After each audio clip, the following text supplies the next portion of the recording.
Rádio Bandeirantes. Conversinha ao pé do ouvido de hoje. O Moacir Filho, Moacir Rodrigues, ele é da loja Rangel Pestana, um TFA para você aí.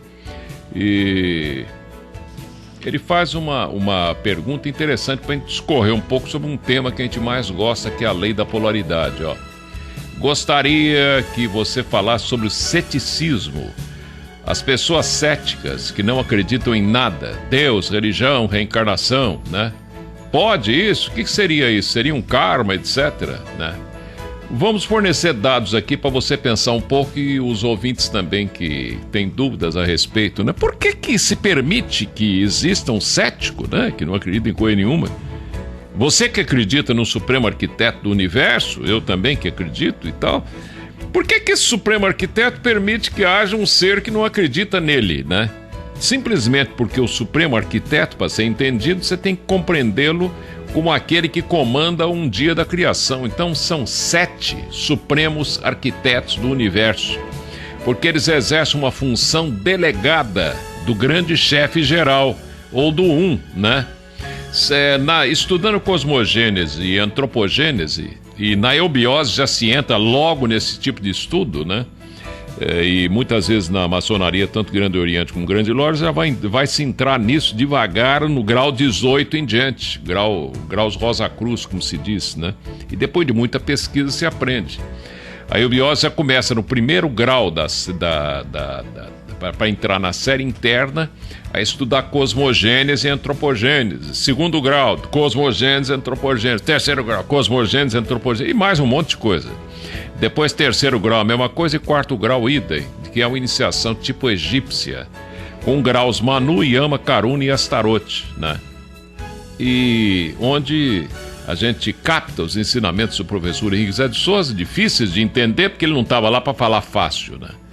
Um grande filho da viúva não vem aqui para simplificar coisas, vem para complicar, que é para ou funde a cabeça ou entende, né? Não adianta você fazer coisa do jeito que a humanidade quer. A humanidade quer tudo fácil, mastigadinho, bonitinho, de preferência sem trabalho até para engolir, né?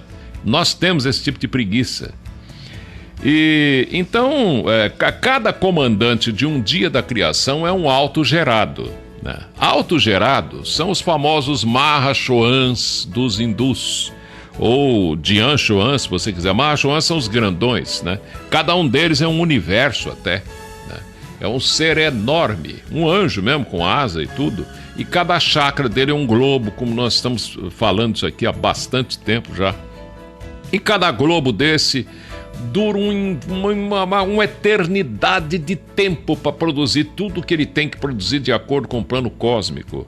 Os gregos diziam que cada globo tem um logos, então tem o logos ou Deus Terra, né? Mas acontece que os gregos também não podiam pôr para fora isso. É só nesse fim de ciclo, na mudança de era de peixes para era de aquário, que é possível botar isso para fora.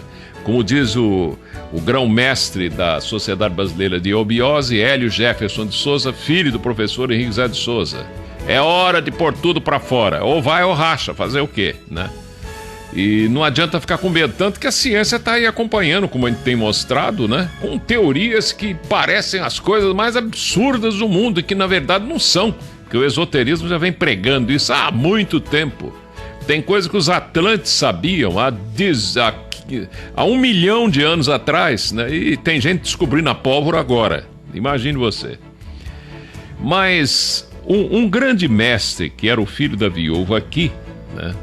Ele dizia no seu leito de morte, e aí já procurando responder você, venerável Moacir, o seguinte: preocupado com seus discípulos e não com o seu passamento, né?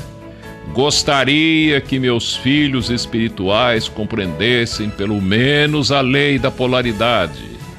Lei da polaridade que estabelece polos, né? E um positivo e um negativo. Eu fixei isso na minha cabeça, eu estou falando com o Antônio Carvalho, e há mais de 30 anos que me bato nestes microfones para tentar explicar aos meus queridos ouvintes o que é a lei da polaridade, mas não é fácil de entender não, porque nós vivemos no meio dela, né? E santo de casa também geralmente não faz milagre. Na minha opinião, ela é a segunda das 7 leis enunciadas por Hermés, o Trimegisto, o 3 vezes mestre, em 3500 a.C. no Egito. Leis essas que valem para todo o 5º dia da criação, que começou exatamente nessa data, 3500 a.C., com este anúncio dessas 7 leis pelo Hermés, o Trimegisto, e deve prolongar-se pelo 5º dia da criação, né, inteiro, e de acordo com o tempo da nossa dimensão, por cerca de 1.034.000 anos. Um tempo enorme, mas que é válido, como é um macro dia da criação, é válido para todos os 144.000 universos paralelos da tradição da teosofia. Pois bem, então é um tempo suficiente para esgotarmos, de acordo com os grandes mestres, né, todas as possibilidades do plano físico, mental, abstrato ou manásico, de manas, que em sânscrito quer dizer mental abstrato, o mesmo que maná, que cai do céu para alimentar de experiências o espírito encarnado. Isso é o sentido de maná, e não ficar de boquinha aberta parecendo um filhote de passarinho recebendo da mamãe, né, a comidinha, comida mesmo para valer do corpo físico. Não é isso. A lei mais importante dessas 7 é a lei ou princípio do mentalismo. Princípio que afirma o seguinte, Moacir, só isso, ó, tudo é mental. Essas 7 leis estão num livro publicado pela editora Pensamento, que tem à venda aí, esse livro é sempre reeditado, chamado O Caibalion. Nessa edição da Pensamento, na minha opinião, pelo menos, a segunda lei está invertida. Ela não é a segunda lei. Eu é que coloco a polaridade como segunda lei. Porque se tudo é mental e o pensamento depende de sistema de referência para que você consiga raciocinar, né? E se tudo é mental e dependemos de sistema de referência é polaridade, é positivo e negativo, alfa e ômega, etc. Baixo e alto, feio e bonito, etc. Por aí. Bem e mal, morte e vida, vai por aí. Como a gente sempre fala aqui. Ora, a lei mais importante é o princípio do mentalismo, porque tudo decorre dele em seguida. Se nem o gênio de Immanuel Kant, que aos 25 anos já espantava o mundo, né? Ele que nasceu em Königsberg, e de Hans Kelsen, principalmente na área do direito, na filosofia do direito, que conseguiu o gênio deles, de Kant e Kelsen, compreender, melhor dizendo, na íntegra, o mental. Eles tentaram separar o emocional, tentando achar a razão pura, né? Kant, por exemplo, crítica da razão pura. Imagine a humanidade como um todo, ainda tão infantil, nesse final de 4º dia da criação, quando está começando a aprender a raciocinar. Se os grandes gênios não conseguiram separar o mental do emocional, e na verdade não dá para separar mesmo, porque é do choque, do que vem pela intuição, pelos chakras de cima, superiores, laríngeo, frontal e coronal, com as informações que entram pelos 5 sentidos nossos. Nós temos 7 sentidos, mas só 5 funcionando e ainda em evolução. O ser humano não está pronto. Deus me livre se tivesse. Esses 3 chakras de baixo, ou umbilical, esplênico e raiz, das informações que você recebe pelos 5 sentidos, por intermédio desses chakras, e da intuição que você recebe pelos chakras de cima, em choque, os 3 de cima com os 3 de baixo, dá no chakra cardíaco a realização, ou a razão, ou o raciocínio, né? Tá ligado ao coração, ao chakra cardíaco, e não ao coração como bomba de sangue. Não é isso que eu tô querendo dizer. O nosso raciocínio só pode ser ativado, Moacir, pela relatividade que impera absoluta sobre toda a criação em todos os 144.000 universos paralelos. Por onde quer que você vá, você vai ver 2 polos, um positivo e um negativo, né?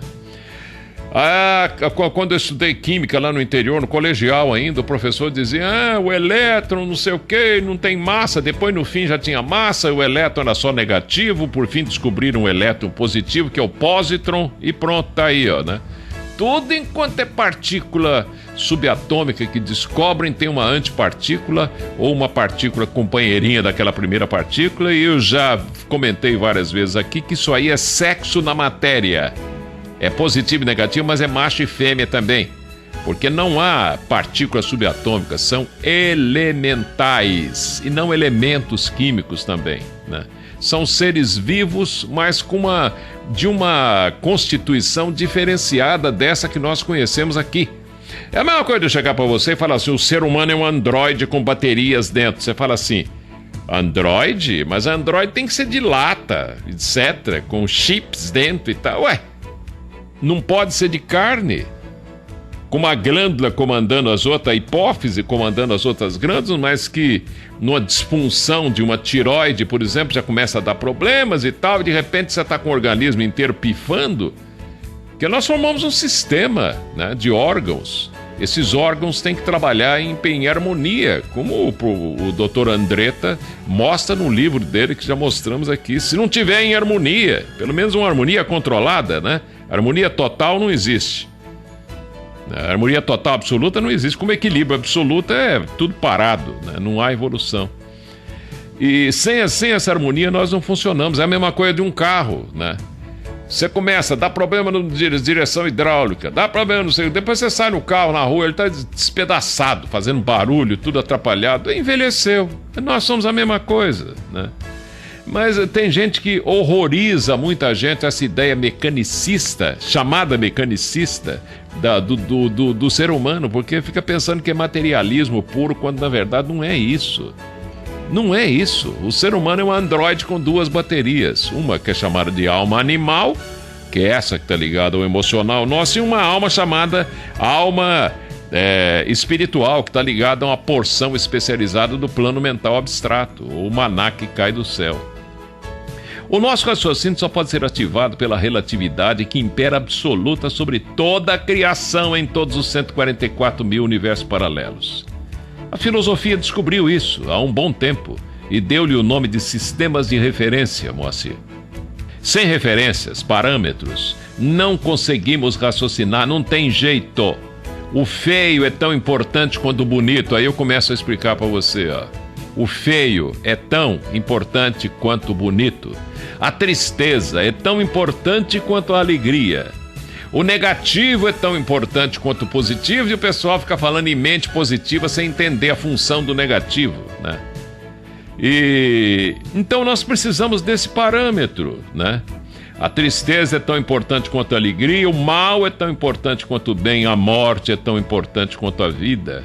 Aqui sim, na eterna busca da eternidade, ou o mergulho final para dentro de onde tudo sai, ou da substância raiz, a mater reia, a quem chamamos de Deus. Só se consegue começar a subir a escada de Jacó, exclusiva para quem conquista a ressurreição, aquele que compreende este jogo mental. É compreensão desse jogo mental e prática ao mesmo tempo, né? Que faz a pessoa evoluir, e não o que a gente imagina, por enquanto, aqui na Terra. É por saber disso que insisto tanto para que raciocinemos na polaridade, que tem como primeiro e mais importante fruto a relatividade. Tudo tem que ser relativo, e isso é absolutamente absoluto. Ser relativo é guardar relação com, é depender de algo ou alguém, é ser transitório e passageiro.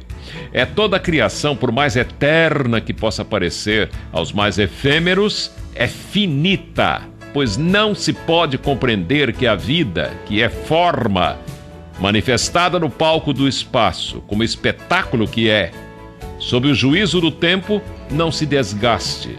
Ou então a vida não é movimento. E vida é movimento, explica Hermes o Trimegisto, e tudo que se movimenta se desgasta e tem que passar pelo fenômeno de nascimento, crescimento, amadurecimento, frutificação, decadência, morte e reencarnação ou ressurreição ou transformação, como quer o Lavoisier. Foi imprescindível esse preâmbulo, pois nele, se você raciocinar bem, já terá a resposta que deseja para a pergunta, Moacir, sobre o ceticismo, né? Mas vamos em frente.